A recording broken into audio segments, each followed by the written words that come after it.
रमण भगवंताच्या मात्र प्रेमात पडली आणि भगवंताच्या प्रेमात मात्र एवढी रमून गेली की घरी देवाचं नामचिंतन केलं तर घरचे करू देत नव्हते. आपल्या गुरु तुलसीदास महाराजांना पत्र लिहिलं, माझ्या घरचे मला मात्र माझी कृष्ण भक्ती करू देत नाही, मी काय करावं. इतक्या अडचणी आल्या तरीही मात्र ही लहानशी मीराबाई अगदी श्रीकृष्ण भगवंताची सखी प्रमाणे आपलं सर्वस्व मात्र या श्रीकृष्ण भगवंताला मानून भक्ती करायला लागल्या. अगदी बालपणामध्ये एवढी भक्ती केली की भगवंत तिच्या प्रत्येक वेळेला सोबत राहायचे. लहानची मोठी झाली, विवाह झाला, लग्न झालं तिचं. लग्न झाल्यानंतरही भक्ती सोडली नाही आणि परिणाम विषाचा प्याला तिला दिला आणि तो विष प्याला मात्र प्यायला तिने डगमगली नाही, कारण तिला माहिती होतं माझा हात मात्र त्याने धरलेला आहे, मला काही होणार नाही. विषाच्या प्याला देखील विष देखील तिने प्राशन केलं आणि भगवंताने त्याचं परिवर्तन अमृतात केलं. या मीराबाई सर्वस्व आपलं भगवंताला म्हणायच्या, कृष्ण कन्हैयाला मानायच्या आणि आपलं मानवण मात्र सगळं. आजकाल तुम्ही आपल्या मुलांना बाहुले देता की नाही? बाहुले टेडी म्हणतात, टेडी बाहुली खेळायला देतात. ती काय करते? बाहुलीचे केस करून देते, वेणी करून देते, तिला आंघोळ करून देते, तिचंच टिकला पावडर करते की नाही? तिला कपडे घालून देते, सगळं करते. कोणाचं? त्या बाहुलीचं. त्या बाहुलीलाच येऊ घालते. कोणाला? आपले लहान मुलं. पण ती मीराबाई लहान होती तर खेळायची कोणासोबत? याच्यासोबत खेळायची, ते की भगवंतासोबत. भगवंताला जेवू घालायची, भगवंताला स्नान घालायची, वस्त्र परिधान करायची, सुंदर असा शृंगार देवाचा करून द्यायची. छोटीशी कृष्णाची मूर्ती तिच्या जवळ होती आणि त्याच मूर्तीच्या समोर मात्र आपलं सुख दुःख काय ती सांगायची आणि त्याच्याच सोबत मात्र अविरत अखंड त्याचीच भक्ती करायची. बघा, दोन्हीकडे एकीकडे काय आहे, बाहुली दिली खेळायला, टाइमपास होईल, खेळ. आणि दुसरीकडे कोण, देवांसोबत आहे, देवासोबत खेळत आहे. बघा, बाहुली खेळली तर टाइमपास आहे आणि देवासोबत सगळं काही केलं तर उद्धार निश्चित, शंका नाही.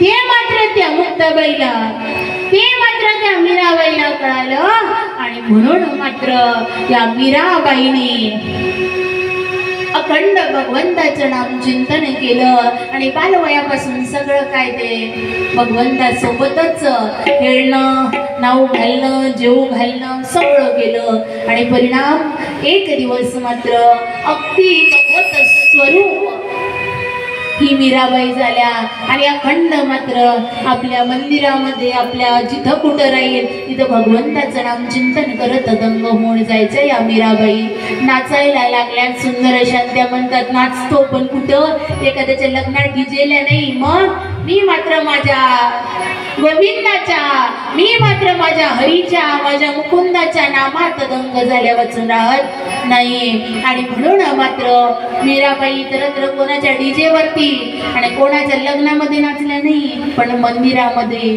आपल्या भगवंताच्या कीर्तनामध्ये, कथेमध्ये, प्रभूच्या प्रवचनामध्ये, सत्संगामध्ये, भजनामध्ये अखंड नाचायच्या आणि म्हणायच्या, नाचूंगी नाचूंगी नाचूंगी नाचूंगी नाचूंगी नाचूंगी नाचूंगी नाचूंगी नाचूंगी नाचूंगी मैं तो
नचूंगी नचूंगी नचूंगी नचूंगी नाचूंगी मैं तो हरि गुण गावते नाचूंगी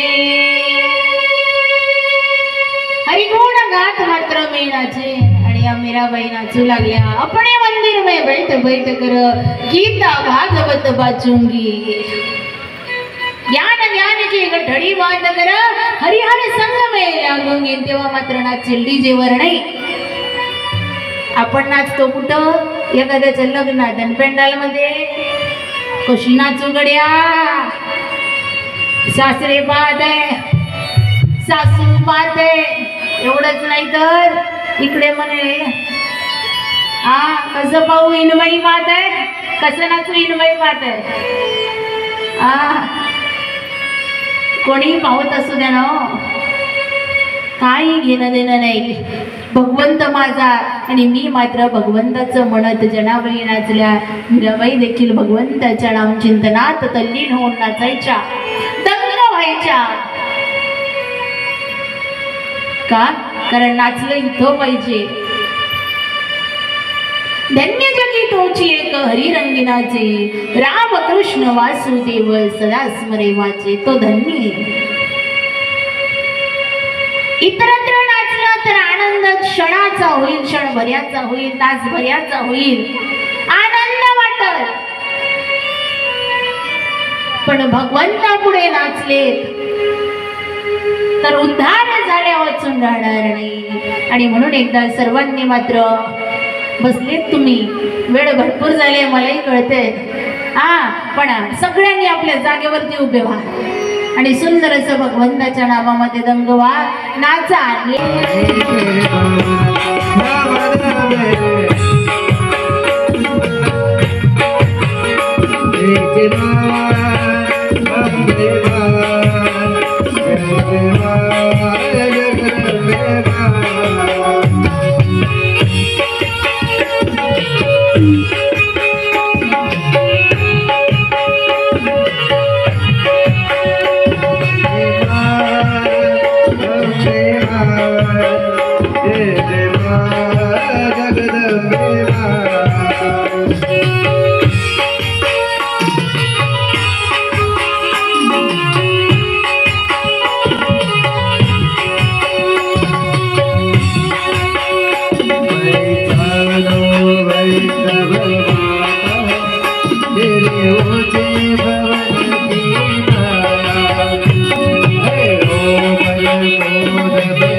विंचू पडला पाण्यात.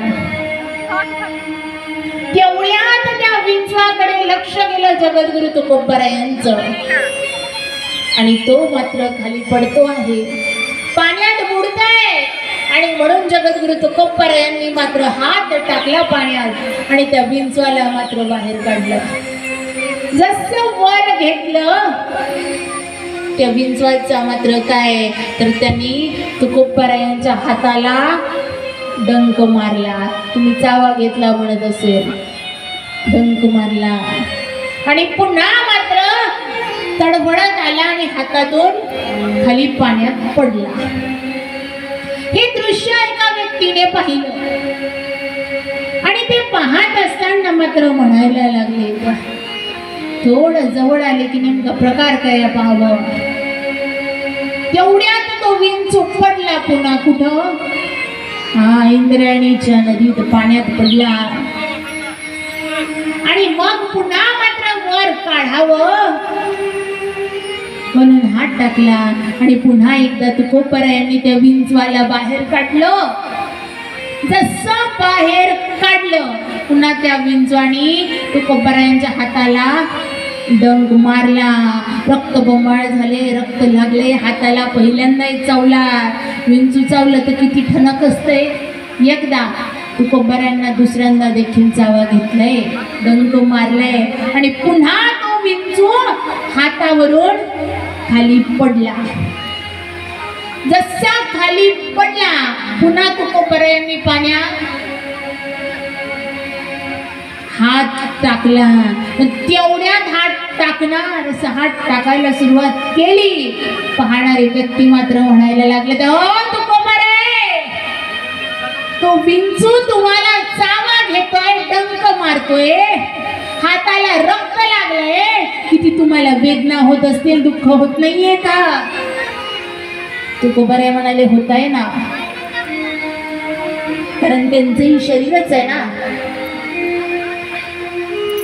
मग तुम्हाला त्रास होत आहे तरी देखील तुम्ही या विंचवाला वाचवण्याचा का प्रयत्न करताय? तो तुम्हाला चावा घेतोय आणि तरी तुम्ही त्याला वाचवत आहे. तेव्हा मात्र जगद्गुरु तुकोबारायांनी बघा किती छान उत्तर दिलं. तुकोबाराय म्हणाले, तो विंचू चावा घेतोय का? कारण चावा घेणे तो विंचवाचा धर्म आहे. म्हणून तो बघा, तो विंचू माणूस नाही, कीटकाच्या जातीत आहे, कीटक आहे. आणि तरी तो कीटक असून मात्र जीव जंतू समान आहे. आणि तरी तो काय करतोय? पशु योनीत असूनही आपला धर्म सोडत आणि चावा घेणं तो विंचवाचा धर्म आहे. तो विंचू असून धर्म सोडत नाही. मग इतरांचं रक्षण करणं हा आपला धर्म आहे. मग आपण माणूस म्हणून आपला धर्म का विसरावा? असं उत्तर जगद्गुरु तुकोबारायांनी दिलं. हा खरा एक धर्म. या धर्माचं मात्र आपल्याला पालन करायचंय. जसं आपल्याला आपला धर्म प्रिय आहे, म्हणजे आपला जीव प्रिय आहे, तसा मात्र इतरांचा देखील प्रिय असावा. जसं आपल्याला वाटतं की आपल्यासोबत कोणीतरी प्रेमाने 4 शब्द बोलावे, वाटतंय ना? मग दुसऱ्यांनाही वाटत असेल त्याच्यासोबतही प्रेमाने बोला. तुम्हाला वाटते ना की सगळ्यांनी आपल्या सोबत मात्र आनंदाने राहिलं पाहिजे, मग दुसऱ्याने आनंदाने राहावं म्हणून आपण त्याच्याकडून अपेक्षा करतो. पण आधी आपण देखील त्यांच्या सोबत आनंदी राहिलं पाहिजे. कारण तुम्ही ऐकलं असेल, पेराल तेच उगवेल, कुठंच जाणार नाही. जसं पेराल तसंच उगवणार, हे 100% गॅरंटीने सांगते. म्हणून आपल्या शेजारच्यांसोबत, घरांमध्ये इतरांसोबत प्रेमाने वागा. तुम्हाला देखील प्रेम प्राप्त झाल्याशिवाय राहणार नाही. आनंदाने राहा. आनंद मिळाल्या वाचून राहणार नाही. तर तुम्ही रस्त्यावरून चालले, जाताना एकदम कॉलर टाईट असतात, काही काही चालले की कॉलर टाईट, कोणासोबत बोलायचं नाही. आपला रस्ता बरा ना मी बरा चालले, कोणाचं काही घेणं देणं. कशाही सोबत 2-4 वेळ कोणीतरी बोलते, 4 वेळ झाल्यावर 5व्यांदा कोणी बोलते का? जाऊ दे ना म्हणते, हे रस्त्याने जाते, आपण बोललं तरी उत्तर देत नाही. काय बोलायचं? जातो तो बोलणं टाकून देतो. म्हणून मात्र आपल्याकडे कितीही का असे ना, ते आपल्या जवळ, पण सगळ्यांसोबत मात्र प्रेमाने राहावं. आणि हेच सांगणारा पुढे पंचम स्कंद आलेला आहे.